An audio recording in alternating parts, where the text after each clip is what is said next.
नमस्कार दोस्तों। किसी ने बड़े कमाल की बात कही है कि लोग कीचड़ से बचकर चलते हैं कि कहीं कपड़े गंदे ना हो जाएं, और कीचड़ को इस बात का घमंड हो जाता है कि लोग उससे डरते हैं। नमस्ते दोस्तों, मैं आपके लिए एक छोटी सी कहानी लाया हूँ। ये कहानी एक सेठ जी की है जो एक बड़ी कंपनी के मालिक थे। एक दिन सुबह सुबह उनका मूड खराब हो गया, ऑफ था। गुस्से गुस्से में दफ्तर पहुंचे। दफ्तर जाकर अपने केबिन में मैनेजर को बुलाया और कहा, सारी रिपोर्ट्स लेकर आओ। मैनेजर सारी रिपोर्ट्स लेकर पहुंचा। उसे लगा कि शायद आज सेठ जी उसकी तारीफ करेंगे। सोच रहा था कि कहेंगे, क्या काम कर रहे हो, ईमानदारी से मेहनत कर रहे हो। लेकिन सेठ जी का गुस्सा सातवें आसमान पर था। रिपोर्ट्स में कहीं कोई कमी नहीं थी। फिर भी सेठ जी ने उसे डांटना शुरू कर दिया। वह सुनाते चले गए, जोरदार डांट लगाई।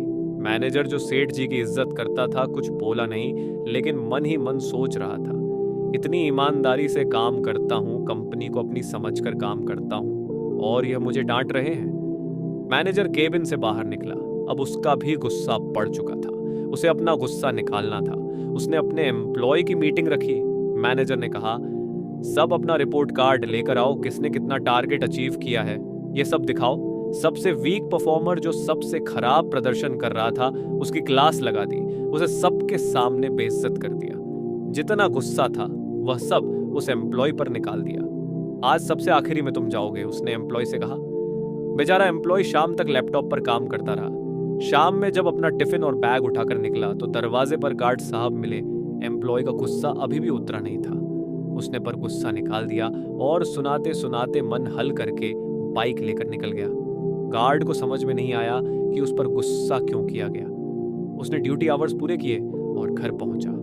घर पहुंचकर देखा कि बीवी ने उसकी पसंद की सब्जी नहीं बनाई थी। बस इसी बात को पकड़कर गार्ड ने बीवी को सुनाना शुरू कर दिया, तुम घर का ध्यान नहीं रखती हो, दिन भर का थका हुआ आता हूं, कम से कम मेरी पसंद की सब्जी तो बना दिया करो।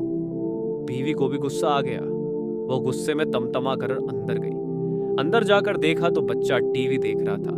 उसने बच्चे के हाथ से रिमोट छीना और उसी रिमोट से उसे एक तमाचा मार दिया। दिन भर टीवी ही देखता रहता है, पढ़ाई लिखाई कब करेगा। बच्चा बौखलाया हुआ बाहर निकल गया। बड़बड़ा हुआ कहने लगा, ये कैसा घर है, यहाँ दिन भर दंगे होते रहते हैं। बाहर गली में एक कुत्ता घूम रहा था। बच्चे ने एक पत्थर उठाया और कुत्ते पर दे मारा। कुत्ता भौंकता हुआ भाग गया। कुत्ते को समझ में नहीं आया कि उसे क्यों मारा गया। कुत्ता दूसरी गली में चला गया। वहां एक आदमी खाने के बाद टहल रहा था।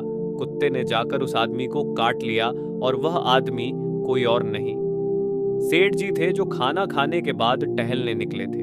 सेठ जी जब तक इस दुनिया को छोड़कर नहीं गए तब तक उनके मन में यही सवाल रहा, उस शाम उस कुत्ते ने मुझे क्यों काटा। वही सेठ जी जिन्होंने मैनेजर को डांटा था, मैनेजर ने एम्प्लॉय को डांटा था, एम्प्लॉय ने गार्ड को डांटा था, गार्ड ने पत्नी को डांटा था, पत्नी ने बच्चे को डांटा था, बच्चे ने कुत्ते पर पत्थर फेंका था, और कुत्ते ने जाकर सेठ जी को काट लिया था। ये एक छोटी सी कहानी है, लेकिन यह एक साइकिल ऑफ कर्मा है।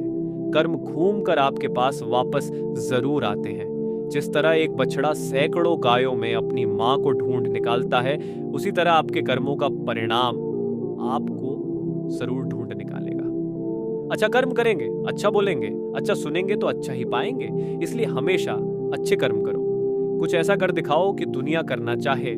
आपके जैसा दोस्तों, अगर आपको ये कहानी पसंद आई हो, कृपया हमारे वीडियो को लाइक करें, अपने दोस्तों के साथ शेयर करें, और इसी तरह की प्रेरणादायक कहानियों के लिए चैनल को सब्सक्राइब करना ना भूलें। आपका एक सब्सक्राइब हमारे लिए एक आशीर्वाद की तरह है।